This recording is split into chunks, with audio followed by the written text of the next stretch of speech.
C'est un dispositif qu'on a mis tout de suite en place, évidemment en partenariat avec l'Éducation nationale, pour proposer aux parents qui sont considérés comme indispensables à la gestion de la crise sanitaire, d'avoir une garde et une scolarisation de leurs enfants, et donc leur permettre de sauver des vies et d'être en poste.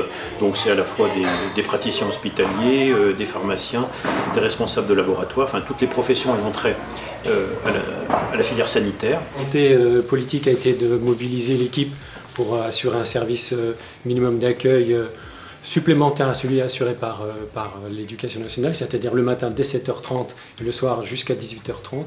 Il a fallu effectivement mobiliser toute une équipe, modifier les habitudes de travail, puisqu'on a décidé d'accueillir à l'école du centre les enfants dès le matin pour plus de facilité pour les parents.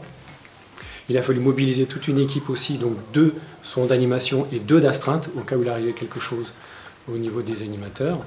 Il a fallu transporter les jouets, mais je dois dire que je suis tout à fait satisfait de la réactivité de toute notre équipe, puisqu'il y a bien entendu toute une sorte de réaction en chaîne, l'entretien, la désinfection des locaux qu'il faut mettre en place aussi.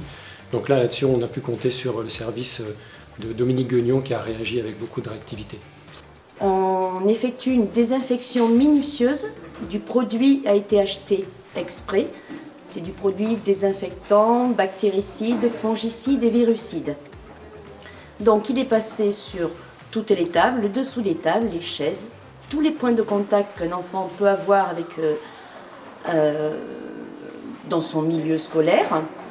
Et idem sur tous les sols, toutes les surfaces. Notre état d'esprit, c'est d'être au plus près des besoins et au plus réactif possible pour apporter de la sérénité à nos personnels de santé qui doivent savoir, même 2 heures avant, qu'ils vont pouvoir nous confier leurs enfants. Donc avec le personnel suffisant et avec surtout tout le service d'entretien et tout le service périscolaire, nous avons mis en place un accueil fluide de 7h30 à 18h30 sur le même site. Les enfants les premiers jours étaient réticents, étaient tristes d'être à l'école alors qu'ils savaient que leurs camarades étaient à la maison. Donc nous avons veillé à les fédérer. Moi je suis la seule personne qui voit tous les jours puisque le reste des équipes tournent. Et j'ai trouvé important qu'ils partagent leurs expériences, qu'ils échangent sur ce que faisaient leurs parents et qu'ils disent comment ils ressentaient les événements, de manière à ce qu'ils créent une espèce de groupe. Et là, on se retrouve avec un petit groupe qui commence à bien se connaître et qui a créé des liens et qui maintenant ne se pose plus de questions sur la légitimité de leur présence. Ils savent que c'est un devoir qu'ils font aussi, qu'ils accomplissent au service de la nation à leur manière, on le leur a expliqué. Maintenant, ils en sont fiers.